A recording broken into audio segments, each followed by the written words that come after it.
So இப்போ ஒரு breaking news மாதிரினா இன்னைக்கு மகளிர் விழா வந்து நடக்க இருக்கிற நிலையில் வந்துட்டு இப்போது சங்கீதா மேம் வந்து எனக்கு வந்து வீட்டுக்குள்ளே நான் அனுமதிக்கலை, நீலாங்கரையில் இருக்கிற வீட்டில் அனுமதிக்கலைன்னு ஒரு புதிய மனு வந்து வெளியிட்டிருக்காங்க. ஸோ இது வந்து இவங்க ஒரு ஸ்டெப்பை எடுத்து வைக்கிறதுனால இவங்க அடுத்தடுத்து மனு எடுத்து வைக்கிறாங்களா, இல்லை உண்மையாகவே இவங்க வந்து பிரச்சனை பண்ணணுன்றதுக்காகவா, இல்லை உண்மையாக இல்லைம்மா, ஒரு மனைவி ஒரு கணவன் மனைவி இன்னும் பிரியலை, அவங்க வீட்டுக்கு வராங்க, ஊரில் இருந்து வரும்போது அந்த வீட்டு கதவை சாதி வெளியே துரத்தி விட்டா எப்படி இருக்கும்? அவங்க வீட்லேயே, அவங்க புருஷன் வீட்டு தானே, புருஷனுக்கு முன்னாடி அவங்களுக்கு 2 பிள்ளை பேரை பெற்றிருக்காங்கல்ல. ஏன்னா லவ்வர் கிடையாது, லவ்வர் இல்லை ஃப்ரெண்டு கிடையாது, மனைவி தானே. அப்போ மனைவி இப்போ ஒரு வீட்டில் குடும்பத்தில் புருஷன் பொண்டாட்டி இருக்காங்க, பொண்டாட்டி வெளியில் போயிட்டு வரதுக்குள்ளே வாட்ச்மேன் வந்து இல்லைம்மா அவங்கள உள்ளே விடக்கூடாதுன்னு சொல்லியிருக்காங்கன்னா எவ்வளோ பெரிய கொடுமையாக இருக்கும். இந்த கொடுமையை செய்து விட்டு இவர்களெல்லாம் வந்து என்ன பண்ணுறாங்கன்னா மகளிர் தினம் கொண்டாடுறான்னா அதுக்கு தற்கொலைகள் பூரா வந்துகிட்டு இருக்காங்கன்னா இது எந்த அளவுக்கு அவன் எப்படி வேணாலும் இருக்கட்டும்மா. சங்கீதா மோசமான ஆளாக கூட இருக்கட்டும், கொடூரமான ஆளாக கூட இருக்கட்டும், கட்டின பொண்டாட்டி வீட்டை விட்டு வெளியே துரத்திட்டு வீட்டுக்குள்ளே விடாதன்னு வாட்ச்மேனை வச்சு ஒருத்தன் சொல்கிறான்னா அவன் எவ்வளோ பெரிய சைக்கோவாக இருப்பான்னு பாருங்கள். அதை வச்சே நீங்கள் புரிஞ்சுங்க. அதுக்கு மேலே இதை சொல்கிறதுக்கு ஒன்றுமே கிடையாது. அந்த அம்மா போய் நான் தங்குறதுக்கு வீடு இல்லைன்னு சொல்லி இது அதனால ஒரு லாட்ஜில் ரூம் போட முடியாதா, ஒரு ஸ்டார் ஹோட்டலில் ரூம் போட முடியாதானா முடியும். ஒரு குடும்பத்தில் ஒரு கணவன் மனைவிக்கு சண்டை, வீட்டுக்கு போனோன்னே வீட்டுக்குள்ளே விட மாட்டேன்னு சொல்லி கதவை சாத்துறோம், ரைட் ஓகே, அது பர்சனல் சண்டையாக கூட இருக்கலாம், இதையும் ஏற்றுக்கலாம். விஜய் பக்கம் இது ரொம்ப குடும்பக்காரின்னு கூட வச்சுக்கிட்டு இது வந்து வீட்டில் பிரச்சனை பண்ணிடும் அது இது அப்படின்ற காரணத்துக்காக கூட வீட்டுக்குள்ளே விடாமல் தடுத்துருக்கலாம் அப்படின்னு சொல்லி விஜய் சைடே நீங்கள் பார்த்தாலும் ரைட்டு, அது குடும்பத்துக்குள்ளே ஓகே அப்படின்னு பார்த்தாலும் உனக்கு மகளிர் தினம் கொண்டாடுவதற்கு எந்த அருகதையும் கிடையாதுன்றதை நம்ம ஒத்துக்கணும். விஜய்க்கு சங்கீதா மோசமான ஆள், குடும்பக்காரி, வந்தால் சண்டைகளுக்கு வரா, வீட்டில் நிம்மதியை கெடுக்க வரா, எனக்கு வேலை இருக்குது, பிரிஞ்சு போயிட்டா 4 வருஷம் கழித்து திருப்பி வராப்புல, நான் என் வீட்டை திறந்து விட மாட்டேன், நீ தான் என் மேலே வழக்கு போட்டல, கோர்ட்டில் போய் பார்த்துக்க அப்படின்னு ஒரு இண்டிவிஜுவல் பர்சனலாக இருக்கோன்னா அது அந்த நியாயம் இருக்குது அவனுக்கு, அந்த தனிநபருக்கு. அது விஜயாக இருக்கலாம், யாராக வேணாலும் இருக்கலாம். ஆனால் அந்த நபருக்கு அரசியலுக்கு வருவதற்கோ மகளிர் தின விழா கொண்டாடுவதற்கோ அவனுக்கு எந்த அருகதையும் கிடையாதுன்றது உண்மை. இதை ஒத்துக்கணும். சங்கீதா மோசமான ஆளாக இருந்தால் உனக்கு பிரச்சனைன்னு வருதுன்னா அதையும் ஒத்துக்கிறோம் நாங்கள். அது வந்து அந்த பெண்ணு ரொம்ப நல்லவ, உனக்கு அரசியலில் பிடிக்காதனால உன்னைய குறை சொல்கிறோம்லாம் கிடையாது. ஆனால் உனக்கு மகளிர் தினம் கொண்டாடுறதுக்கெல்லாம் எந்த அருகதையுமே கிடையாது. நீ வந்து மனுஷனே கிடையாது. நீ சொந்த குடும்பத்தில் எப்படி வேணாலும் இருந்துக்க, அது ஓம் பாடு, உன் மனைவி பாடு, அவர்கள் வழக்கு போடு, நீ போடு, அவள் போடுவா, எதோ ஒன்றா போயிட்டு போங்க. ஆனால் வந்து நீ வந்து மகளிர் தினம் கொண்டாடுறதுக்கு உனக்கு எந்த அருகதையே யோக்கியதே கிடையாதுன்றது தான் இதுலேருந்து நீங்கள் புரிஞ்சுக்கணும். ஓகே. இப்போ சங்கீதா அவர்கள் வந்து திடீர்னு இன்னைக்கு வந்து நான் வீட்டுக்கு வரேன் அப்படின்றது ஏதாவது இருக்கலாம். ஒருவேளை மகளிர் தினம் கொண்டாடுறதுக்கு உனக்கு என்னடா அருகதை இருக்குது, பொண்டாட்டியே விரட்டி விட்டுட்டேன் நான் வீட்டுக்கு வரேன்டான்னு சொல்லி கூட வரலாம். இன்னைக்கு அதுக்காக வந்திருக்கலாம். அப்படி கூட அது என்னன்னு நம்ம சொல்ல முடியாதுல்ல, அந்த பெண்ணோட மனசில் என்ன இருக்குன்னு நம்மளா கண்டுபிடிக்க முடியும். ஆனால் வந்து வர்றது தப்பாக சரியான்னு பார்த்தீங்கன்னா தப்புன்னு சொல்ல முடியாது. புரியுதா? சரி, விஜய் வந்து துரத்தி விடுறது சரியாக தப்பானு நம்ம சொல்ல முடியாது. ஏன்னா அவங்களுக்குள்ளே என்ன டீலிங் நடந்துச்சு, இது போனது 4 வருஷம் கழிச்சு திடீர்னு வீட்டுக்கு வந்துச்சு அப்படின்னா எப்படி விடுவாங்க, ஏதோ ஆவணத்தை திரட்ட வரலாம் அப்படி இப்படின்ற ஒரு அச்சம் கூட விஜய்க்கு இருக்கலாம். ஆனால் விஜய்க்கு வந்து அதெல்லாம் இருக்குது, அதெல்லாம் ஒரு தனி மனிதனாக எல்லா சுதந்திரமும் இருக்குது. ஆனால் விஜய் வந்து ஒரு தலைவனாக எந்த தகுதியும் கிடையாதுன்றது இதெல்லாம் காட்டுது.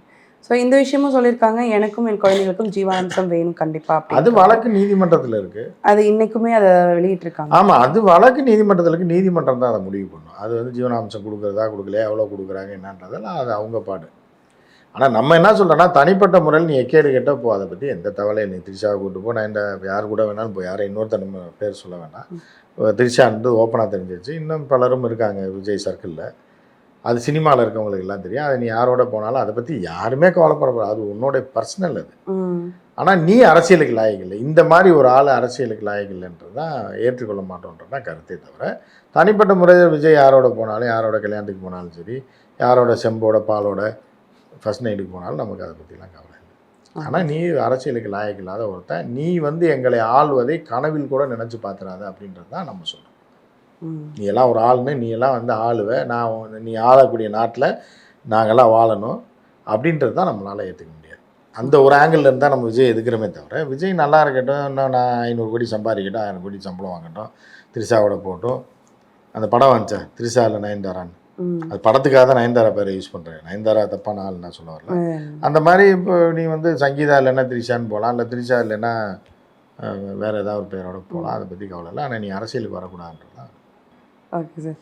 ஸோ இப்போ அரசியல் கட்சின்னு பார்க்கும்போது இந்த மாதிரி விஷயங்கள்ன்றது சாதாரணம். பட் வந்து அரசியல் கட்சின்றதெல்லாம் கிடையாதுமா, மனித இனத்திலே இது சாதாரணமான விஷயம். அது வந்து நீங்கள் எவ்வளோ பப்ளிசிட்டிக்கு போகிறீங்களோ, இப்போ ஒரு டீ கடைக்காரன் ஒரு 3 பொண்ணுகளை வந்து லவ் பண்ணிகிட்டு இருக்கான், இது பண்ணிகிட்டு இருக்கான், ஏதோ ஒன்று பண்ணிகிட்டு இருக்கான்னா அது பெருசாக அந்த தெருவு அந்த ஏரியாவுக்கு மட்டும்தான் தெரியும். இதே விஜய் செஞ்சால் உலகம், ஏன்னா விஜய் எவ்வளோ பேருக்கு உங்களை தெரியுமோ அவ்வளோ பேருக்கு நீங்கள் நல்ல பேரும் கெட்ட பேரும். என்னைய பற்றி ஒரு 1,00,000 பேர் பார்க்குறான் வியூவர்ஸ் அப்படின்னா, அந்த 1,00,000 பேருக்கு நான் நல்லவன் கெட்டவன்றது எல்லாமே தெரியும். தெரியும் மீன்ஸ் ஃபாலோ பண்ணிகிட்டே இருப்பாங்க. நான் எந்த தவறு செஞ்சாலும் அதையும் கண்டுபிடிச்சிருவாங்க, நல்லது செஞ்சாலும் கண்டுபிடிச்சிருவாங்க. புரியுதா? அது வந்து இப்போ விஜய் பார்த்தா ஒரு 1 கோடி பேருக்கு அது போய் ரீச் ஆகும். யாரோட பப்ளிசிட்டி எவ்வளோ தூரம் இருக்கோ அது அவ்வளோ தூரத்துக்கு நல்ல பேரும் கெட்ட பேரும் ரீச் ஆகும். அது எல்லா மனிதனுக்கும் உள்ளது.